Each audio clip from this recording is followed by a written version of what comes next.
Hello, everybody listening. Welcome once again to another episode of the Bughead podcast. I'm here with Party Hats. How about you guys, let's start this off by y'all introducing yourselves and telling me what you do in the band. My name's Ethan, and I play the guitar. I'm Jonah. I play drums. I'm Chris, and I do vocals. All right, so I want to get right into it from the beginning. What was y'all's introduction to DIY music and going to shows? Jonah? I think some of my first memories from shows were just going up to Denton. I've grown up in Carrollton mostly, which is like a suburb of Dallas. So Denton is another close by city, probably like 30, 40 minutes away from the suburbs where I was at. So I would go up there a lot in high school and catch all these shows that were mostly being thrown by just weird college age kids and a lot of music students that were attending the school there, still attend the school. It's kind of my first exposure. Just a bunch of house shows, stuff like that. Yeah, Jonah and I have a pretty similar story about that kind of stuff. Around the same time, I was going to those as well. Back in the day, I'm sure the two of us met up at a few of those, and it was just, yeah, it was a lot of fun. It was fun when there used to be tons of houses that were doing shows, like Friday, Saturday, every weekend. hmm Yeah, I would say not until I moved to Denton I really got to experience DIY. Growing up, I didn't really have a scene like that. I'm from Arizona, but saw a little bit of it in Detroit when I lived in Michigan for a little bit, but not too much. But Denton is definitely, I moved here after COVID, so I think it probably died out a little bit, but tons of house shows here and stuff like that. So kind of my introduction as well. So, how did you first get into playing music? What were the early bands you played in, or just what instrument did you start practicing first? I just wanted to play the guitar for some reason. Looks Um, cool.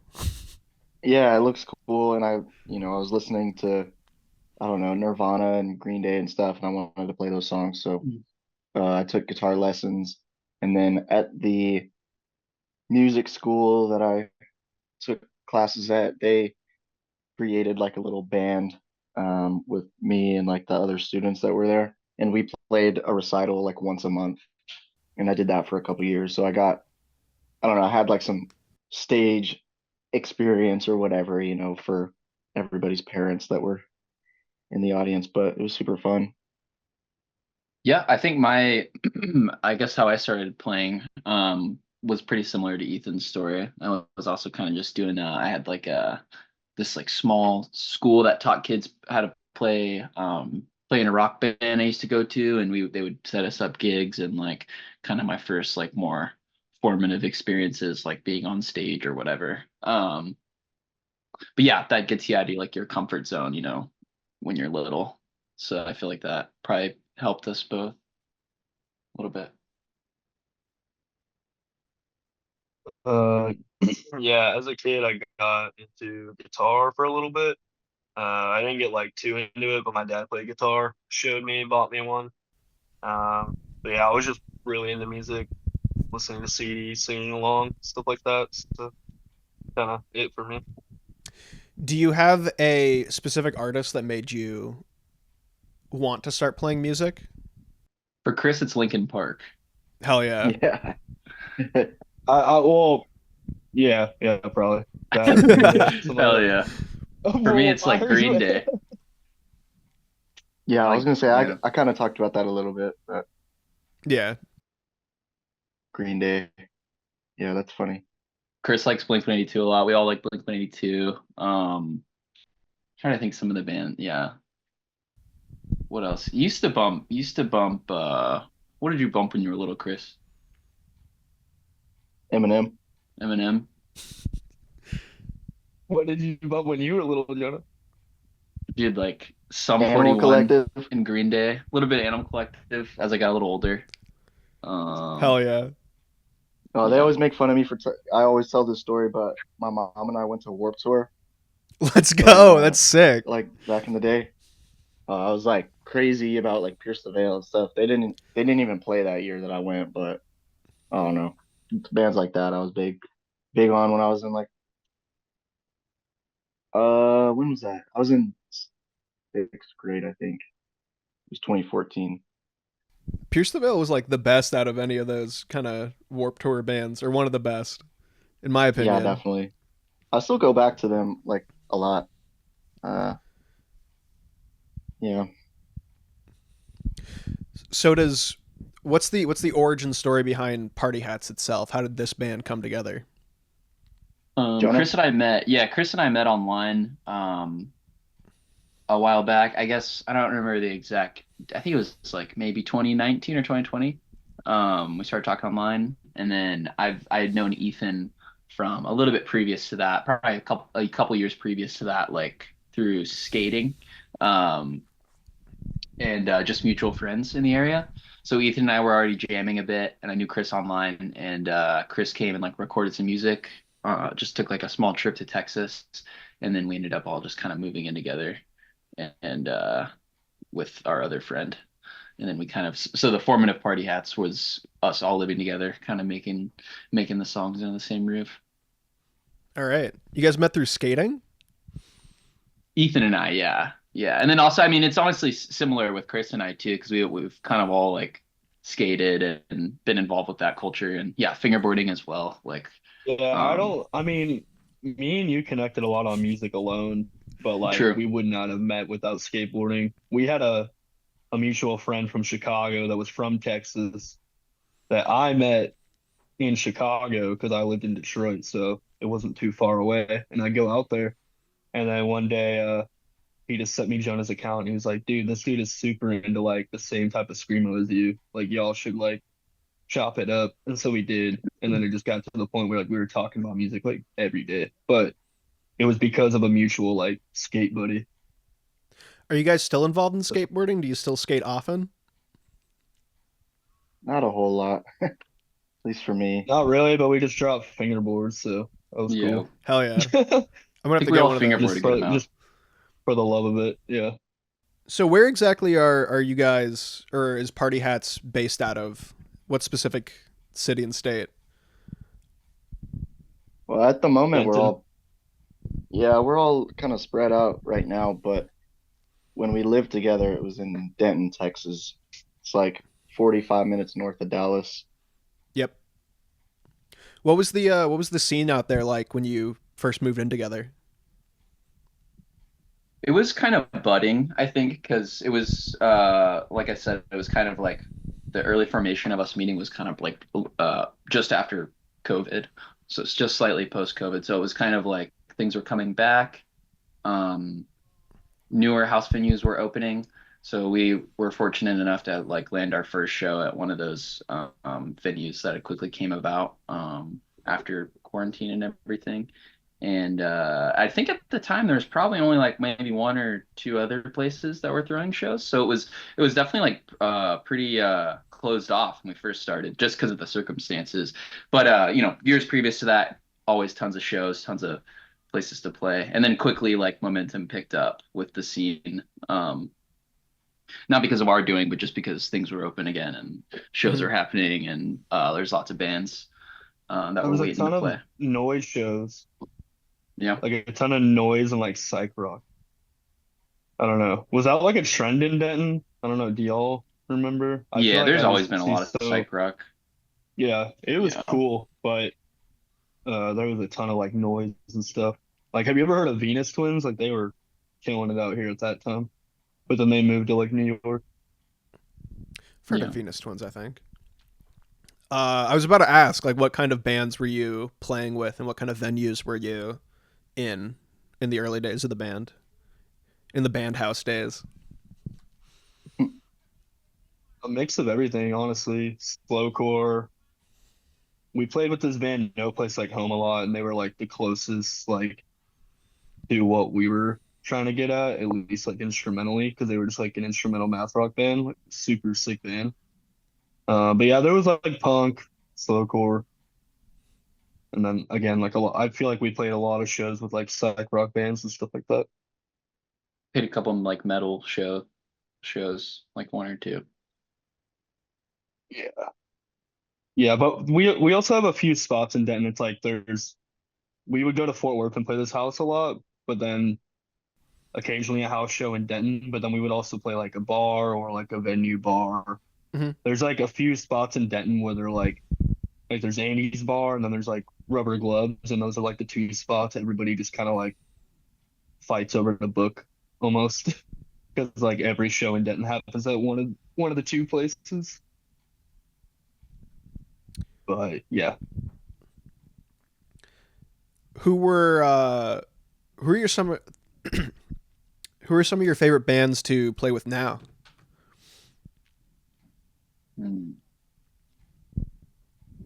Well, You we can try to take take that one. That's a big Yeah, question. I kind of cinema. dropped that. Yeah. Playing now, Cinema's I a lot mean, of fun. Go ahead, Chris. yeah, cinema's super dope. Love touring with Catalyst and versus Self.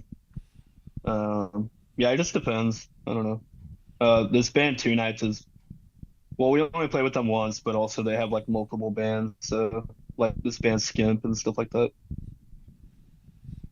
Yeah, they're great. I feel Yeah, like we've toured a shit ton with well, not a shit ton, a few times now with those bands, Catalyst, Numirs, Verself, and it's always gone like super smooth. They're like some of the best people to be around, especially for like extenuating circumstances, like staying out for a couple weeks. They're really, really great dudes. Um, yeah, what were you gonna say, Ethan?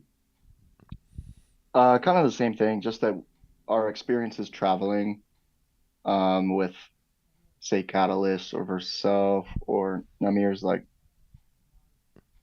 same page. Like they're just great people and you know easy to be around for an extended amount of time, shoulder to shoulder in a van or sleeping on the floor or something. But we've been lucky enough like to just play with a lot of really cool bands. It's hard Versus to start Self, naming Catalyst, people. and Numirs. Those are three good ones. I mean, I like every experience I've had with those guys has been they've all been super nice as well. Totally. Do you have any good like tour stories? Anything crazy happen on tour? Yeah, I got a good one. All right, let's Do hear y'all it. have any? Glad you came up with one. No, I was pondering, but I'm trying to uh, think. Go ahead. so this one's a little dicey. So we like we were this is post the show we played in LA back in February. This one was part of a run with our buddies, Bullets Between Tongues, band from Denton, and then Catalyst. So we played the show in LA and we were kind of like trying to figure out where we were gonna sleep. And Callis is friends with this guy named Eddie that lives in LA. So he was gonna have us over to basically just crash. And we'd already bought like an Airbnb and like the check-in fell through because we bought it like too late and like we had to get a refund. So this is kind of like our main option. So when we got to this like the street and like kind of like where we thought it was like the complex essentially, Mm-hmm. I guess, but it's like a one three store or like yeah one like three level building with different entrances wrapped around, and those entrances are like different people's apartments. So basically, like long story short, we ended up like walking into the wrong apartment, and we just like were like in like the wrong apartment for like 10 minutes, and one of our friends started taking a shit and like before we like realized, and then we had to quickly get out of there, and it was like miraculous because this is like bustling LA area and like the door is like unlocked and we went yeah. That's the door was just unlocked. You didn't have to like. Yeah. Yeah. There were a few of us up there. Like I was up there, Jonah was up there. Uh, and I think it was Andrew from Catalyst. Like we were kind of looking at each other, like, where did everybody go? Like we're in the right place, right? Like we're kind of looking around.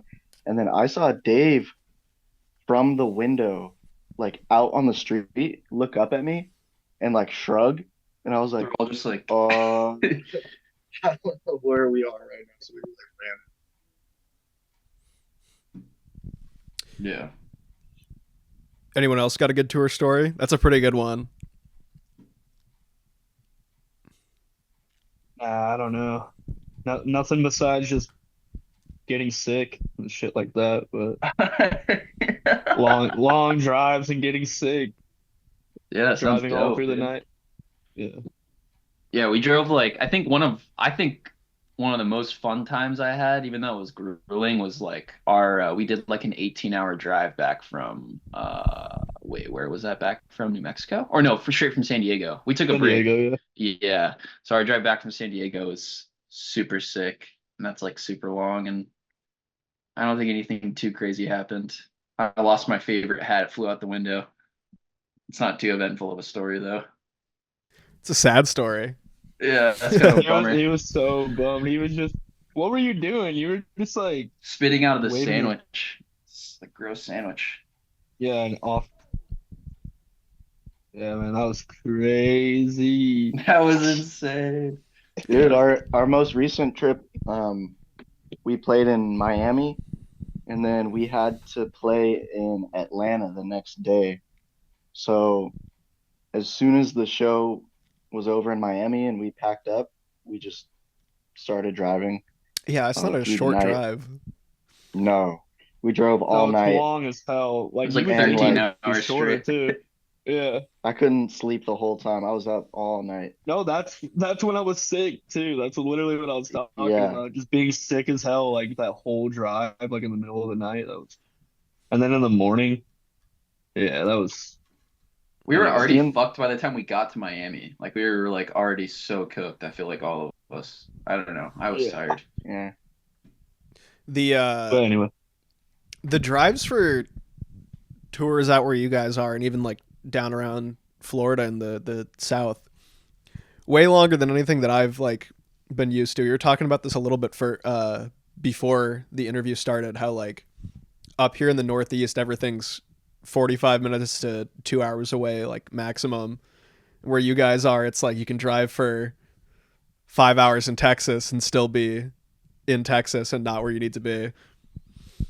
yeah, we gotta drive 5 hours to go to San Antonio, Damn. and people are Yeah. always like, they're always like, come to San Antonio. We're like, no, no, I I'm bet kidding. I don't you mean it like, isn't like the longest, like if you go the furthest point east and you drive like to the furthest point west, it's like 15 hours or something like that, or maybe more. I don't know. In Texas, What is it's that like? something crazy.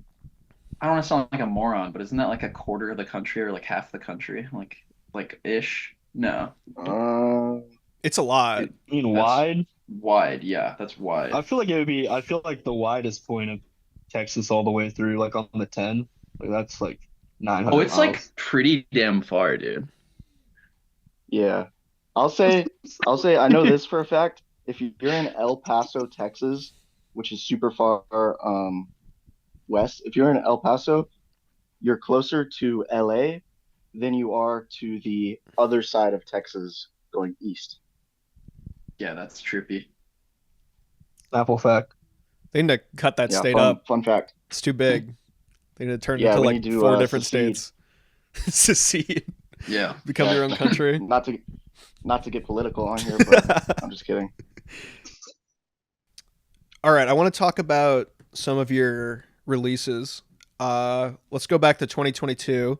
What was recording and writing Fatima like, or Fatima? How do I pronounce that? We I usually think just say it's, Fatima. Fatima. yeah, Okay. Fatima. I mean, I don't know. It's like, what was it named after again? Old city before Portugal existed. Yeah, it's like this it was like a it's like a historical event. Yeah, Fatima is like a place in Portugal, but there was the cover art is like based off this historical event called like I think it's like the Day of Fatima. And it was just like a phenomenon that was experienced by like a bunch of people, and it was just some interesting I guess patterns with like the sun. I don't know. It's kind of a weird rabbit hole. But yeah. So, but yeah, writing and recording it though was pretty sweet. I mean, all those songs were kind of written super spread apart from each other. It was probably about like maybe 6 months ish of playing and or working on those songs, maybe a little bit more for some of them. But yeah, it's great. We recorded with Michael Briggs and Denton, um, who oversees civil audio. and records a bunch of heavier bands and all kinds of stuff out in Denton. We were all living together, writing those songs. Um, so it was pretty cool. It was easy to find time, I guess, to be like, we can just wake up and start playing basically.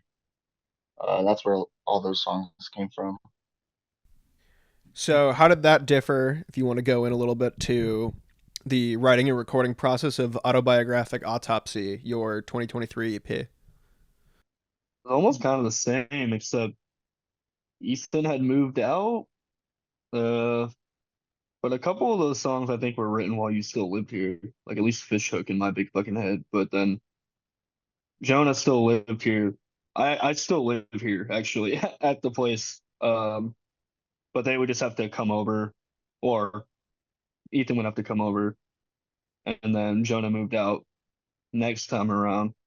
So not much different, but yeah. We still went to Michael, Civil Audio, uh, and that's always a fun experience. And he's really good. He's really good at what he does, and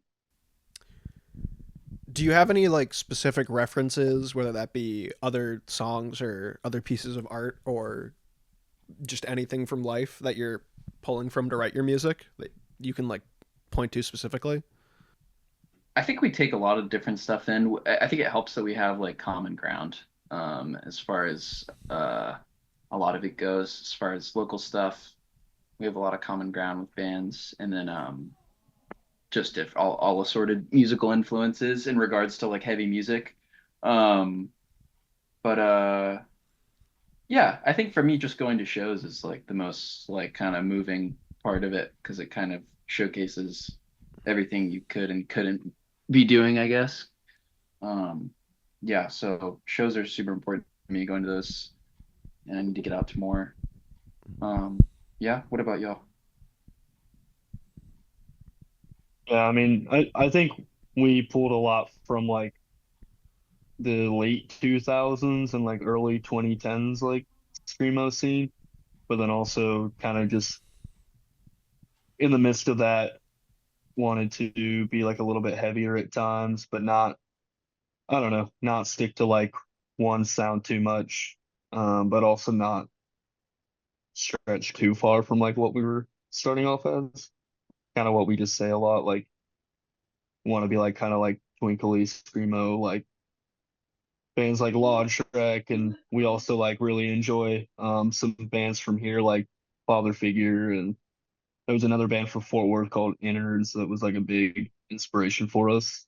But also just trying to mix like just little things here and there, grindcore or like heavier stuff, and then Ethan also likes a lot of country stuff like that, but it's not really any like one thing specifically. I don't know. I mean, as far as like outside of music, I guess Chris would be able to speak on this more, but like I think a lot of the lyrics, um, are storytelling and talking about stuff that you know I don't know. It's mostly what Chris comes up with, but yeah. Yeah, we have one of our songs, My Big Fucking Head. We've like mentioned it before, but it's like damn near a cover in a lot of ways. Cover of what? It's of a Tim McGraw song. Yeah. Well, Chris's idea. yeah, like Tim, well, it's actually mainly Nelly's song, the rapper Yeah. Nelly. So back in like what was it, the late 2000s or probably mid 2000s, like Nelly and Tim McGraw collaborated on a song, and I think that's Tim McGraw's guitar riff on that. I think that's his main contribution, but then he does have like a little section of vocals, but it's just like over and over again. I think about it over and over again. And like, I don't know, my mom like really like would play that song a lot. And one day I was just kind of like listening to it again, and they sent me the instrumental. And like for fun, I just screamed some of the basic like hook lyrics from that. But I feel like they're so like basic that I didn't really like think about it like a cover. And then I think we just kind of liked it, so we just kept it. And then there's like a couple lyrics in there that aren't from that song. But if you listen to that song and then My Big Fucking Head, you're like, oh, damn. My Big Fucking Head's your biggest song right now, right? Yeah, for I sure. think so. Yeah. That's a funny origin story for it. It's like I wasn't expecting that. I didn't notice it. I know the song you're talking about. Where did the name Party Hats come from? Why was that just like a coming up with band names and on a piece of paper, or is there a specific Pretty much. reason? Pretty much, yeah. We had like we had probably like no, not even 30, probably like close to like 80 to 100 band names that Ethan and I had compiled over like a shared note, and then like they all just sucked. And then like Party Hats kind of sucks a little bit too, but I think like it's better than the alternatives. Do you remember any of like the worst ones or the best ones? Any notable band names that you scrapped? Divorce Court is like always the one that comes to mind. That is a And good it's band just name. yeah, it's all right. I feel like it sounds good, but it's a little too angsty for us.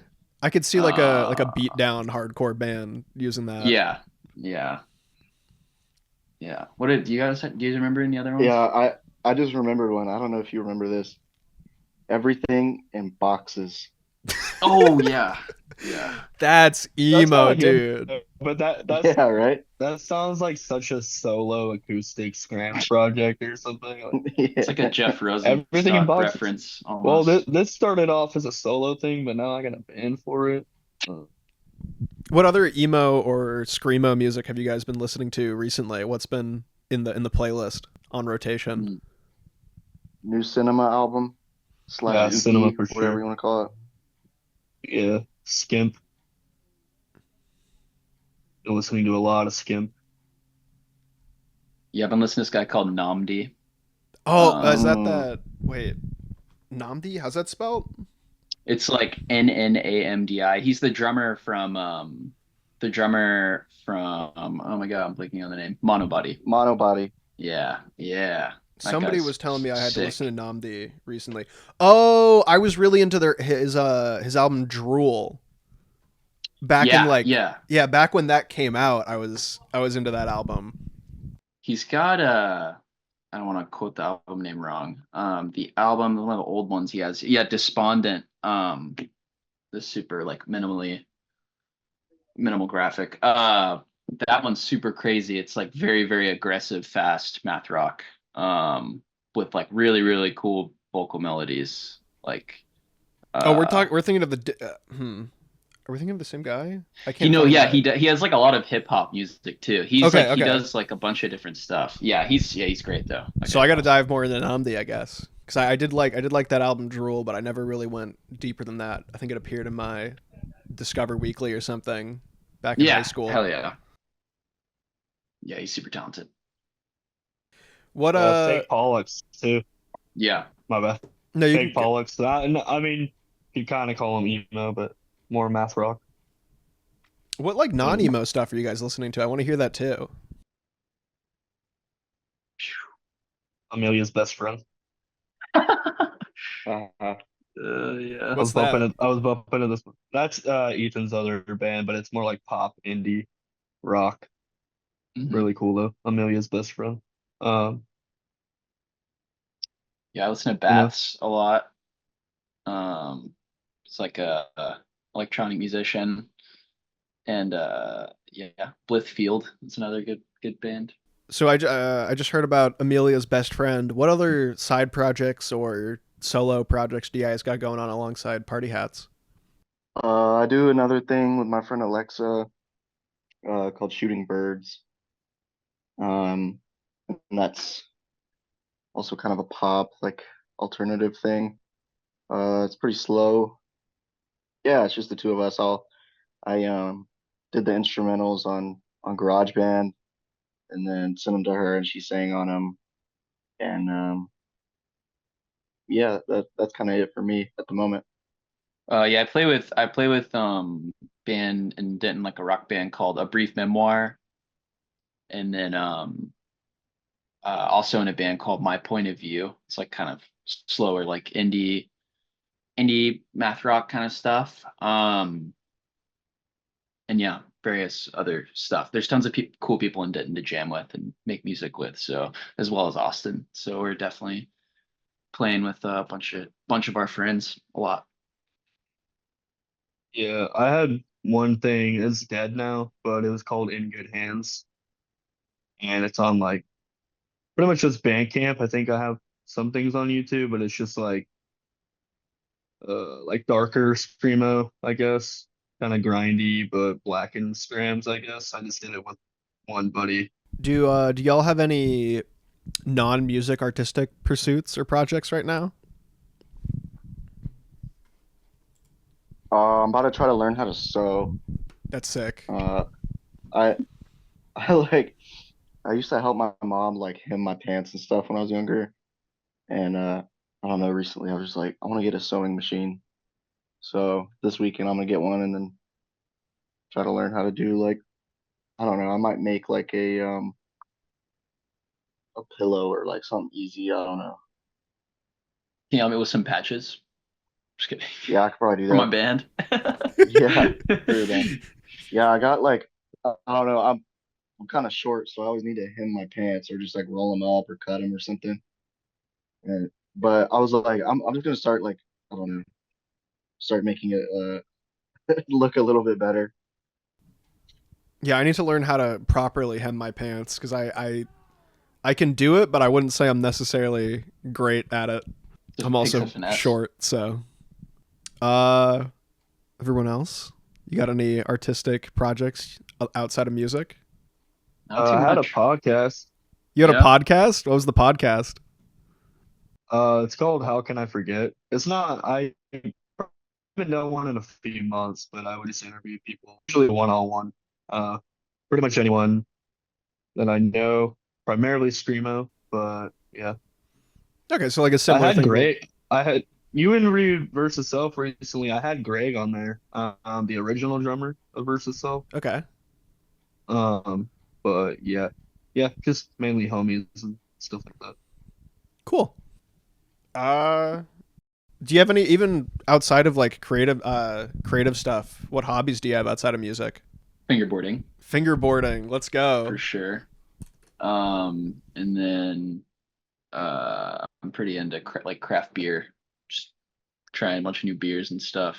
Yeah, that's about it for me. My extracurriculars. You guys put out a fingerboard. I just remembered that. You were talking about it earlier.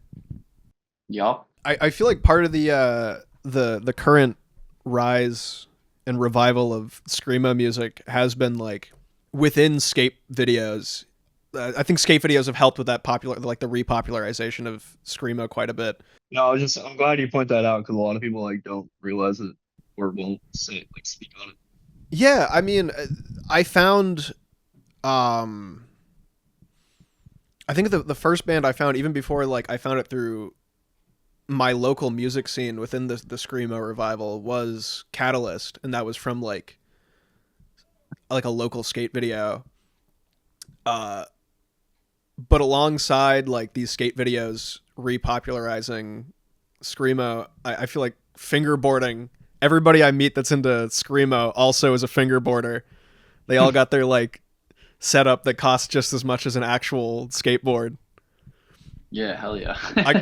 I got the souped up foam grip tech deck. That's all I got. Let's go. But I've seen people with like, do you guys have like the real bearings and the little urethane wheels? I don't have any urethane ones. Those are sick though. Yeah, here's my board. It's like a blue. Yeah, I feel like, oh sorry. I feel like the East Coast, it's got it pretty good. There's a lot of this guy named Mike Schneider who owns like this big fingerboard company over there, and he throws events in Andover, Massachusetts. Yep. So yeah, tons of like of that going on, merging with like the skate culture on the East Coast, I would assume. So yeah, it's always cool. West Coast, same kind of deal, bunch of skaters and fingerboarders, surfers, whatever. I've noticed almost like a rift has formed within opinions on skate video music, where you have like the club that loves the screamo music being put in the skate videos, and then there's a bunch of mostly older dudes who absolutely hate it. They're like real mad about it. And I can get that, like, not liking the music, it isn't for everyone, but I am tired of hearing 90s hip hop in every skate video. I'm happy to see something else pop in. Something else become the True.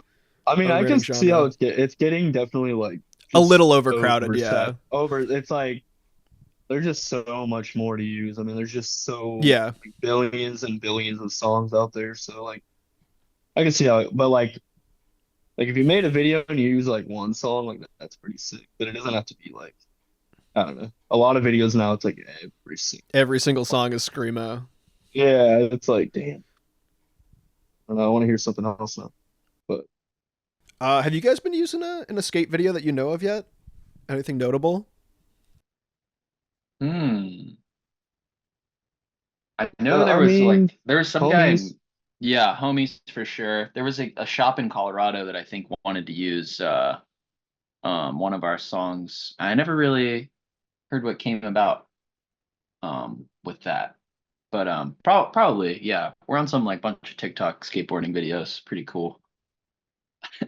Jonah, you could say a brief memoir was just in like a Yeah. vid. Yeah, my other band, A Brief Memoir, just got used for I'm blanking on the gentleman's name skating, but it uses Instagram clips on Girl Skateboards page, so that was super cool for us. Oh, okay. That's cool. We were stoked. Yeah. I remember in the Versus Self interview, we like talked about how Numbers got used in a reel video, and that seemed like, oh, it's badass. Yeah. All right, we've hit the 40-minute mark. Do you guys have anything that you want to, or anyone that you want to shout out? Anything you think the people need to hear about? Any recommendations? Shout out to Old Star and Can. We're playing their second date of the tour tomorrow in Denton. Pretty cool of them to almost essentially kick off the tour in Denton. So, yeah, stoked to see them tomorrow. Yeah, shout out Caleb Molina, just for whatever reason. Love that kid. Shout out Fake Pollux. Hell yeah. I don't know. Shout out to your work. Yeah, shout out to my job for making me a little bit late to this interview, but You're fine. still had a great time. Shout out to music. Just all of it? Just music. Every music. Yo, shout out to whoever came up with music. Whoever the first caveman to bang two rocks together. Shout out them. Yeah. Shout out to you for having us. Of course, thank you. Thank you you for coming on. I really appreciate it. Thank you to the listener for listening to another episode of the Bughead podcast. And we'll catch you next time. Links in the description. Bye. Hell yeah.